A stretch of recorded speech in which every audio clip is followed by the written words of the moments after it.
Hello everyone, welcome to our channel once again. मेरा नाम है प्रेरणा और आज का हमारा टॉपिक है लीवर डिजीज। आज हम पढ़ेंगे कि लीवर डिजीज में कौन कौन से डिजीजेस आते हैं, उनके क्या रीजन है और वो कैसे कॉज होते हैं। फर्स्ट डिजीज है जॉन्डिस, जिसके बारे में हम पढ़ेंगे। ये बेसिकली लीवर इन्फेक्टेड हो जाता है और वो स्लगिश हो जाता है बहुत ज़्यादा, and the patient shows signs as a lack of appetite and symptoms of jaundice. So जो लीवर होता है वो बहुत ज़्यादा स्लगिश हो जाता है, पेशेंट को भूख कम लगती है और बाइल बहुत ज़्यादा सिक्रीट होने के चलते और अच्छे से मेटाबोलाइज नहीं होने के कारण जॉन्डिस में एक उसका बेसिक सिम्टम है कि बॉडी येलो कलर की हो जाती है ना। Jaundice is a term given to the yellow discoloration of the skin, mucous membrane, sclera and body tissues. Jaundice basically एक टर्म है जो कि येलो डिस्कलरेशन को कहा जाता है। अब ये येलो डिस्कलरेशन क्यों होता है? ज्यादा बाइल सिक्रीशन के चलते उसके जो पिगमेंट्स होते हैं, बाइल पिगमेंट्स होते हैं, वो ब्लड में इकट्ठे हो जाते हैं, एक्यूमुलेट हो जाते हैं, जिनके कारण कारण स्किन, म्यूकस मेम्ब्रेन्स, स्क्लेरा जो कि आईबॉल के पास की वाइट टिश्यू होती है वो, और बहुत सारे बॉडी टिश्यूज येलो अपीयर होने लगते हैं। ये इससे होता है क्योंकि बिलिरुबिन का जो कंटेंट है वो ब्लड में बहुत ज्यादा बढ़ जाता है। नॉर्मल कंडीशन के अंदर लीवर सेल्स बिलिरुबिन को एब्जॉर्ब कर लेती है और उसको बाकी सारे जो बाइल कंस्टिट्यूएंट्स हैं उनके साथ ही सिक्रीट कर देती है।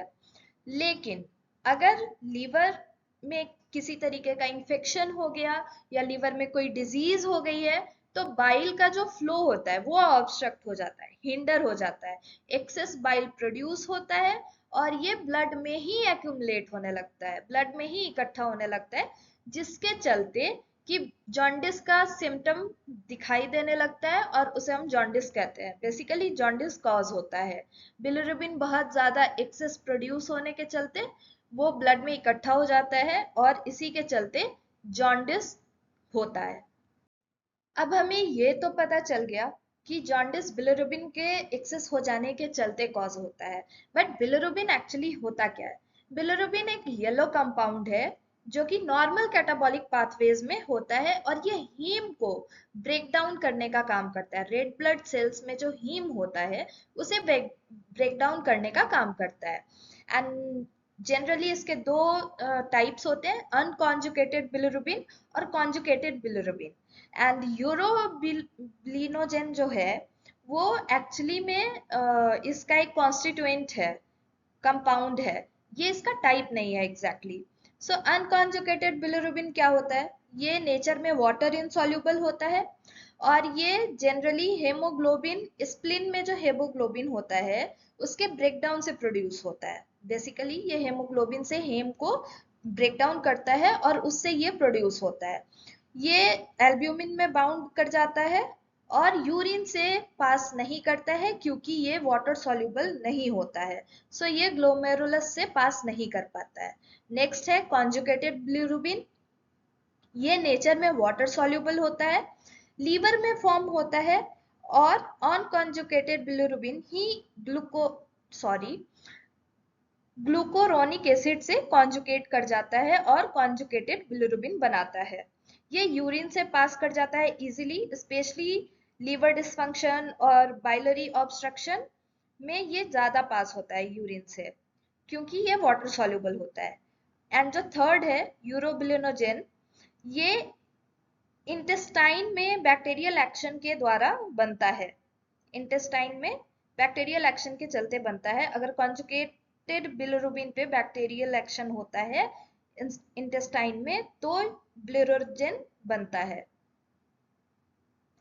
और ये एक्सक्रीशन इसका कैसे होता है? फीसिस से। मेजॉरिटी ऑफ बिलिरुबिनोजेन जो होता है वो स्टेरकोबिलीन में कन्वर्ट होता है जो कि स्टूल को ब्राउन कलर देता है और ये स्टूल से पास हो जाता है। थोड़ा सा जो अमाउंट होता है वो ब्लड में रीअब्सॉर्ब हो जाता है, किडनी से फिल्टर होके यूरिन के द्वारा एक्सक्रीट होता है।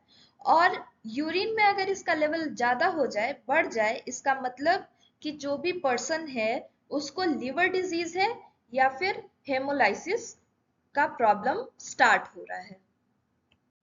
Now types of jaundice.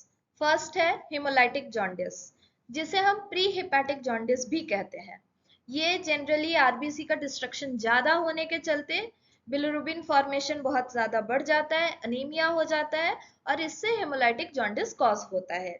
There is an increased unconjugated plasma bilirubin which is excreted through the urine.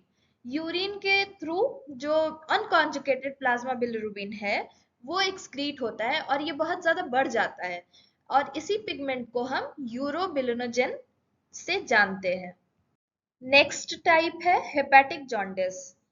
इसमें बिलिरुबिन प्रोडक्शन नॉर्मल होता है but liver fat soluble bilirubin को वाटर सॉल्युबल फॉर्म में कन्वर्ट नहीं कर पाता है, जिसके कारण कॉन्जुगेशन कम हो जाता है और हेपेटोसाइट डैमेज बढ़ जाता है, या हम कह सकते हैं कि हेपेटोसाइट डैमेज होता है। इसके क्लिनिकल फीचर में liver disease, increased unconjugated plasma bilirubin और एलानिन अमाइनो ट्रांसफरेज और एस्पर्टेट ट्रांसएमिनेज एंजाइम का बढ़ जाना होता है। ये है हेपेटिक जॉन्डिस। लास्ट टाइप है ऑब्स्ट्रक्टिव जॉन्डिस। सो बेसिकली इसमें क्या होता है कि इसे हम पोस्ट हेपेटिक जॉन्डिस के नाम से भी जानते हैं।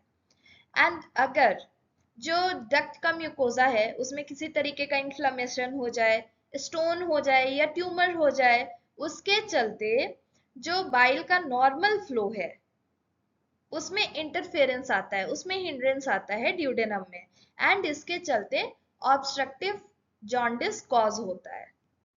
So this is all about jaundice. ये वीडियो में हमने पढ़ा फर्स्ट डिजीज, ये एक सीरीज है लीवर डिजीजेस के बारे में जिसका first type jaundice, and jaundice के सब टाइप्स हमने पढ़े, जॉन्डिस के बारे में पढ़ा कि ये कैसे कॉज होता है, बिलिरुबिन क्या होता है।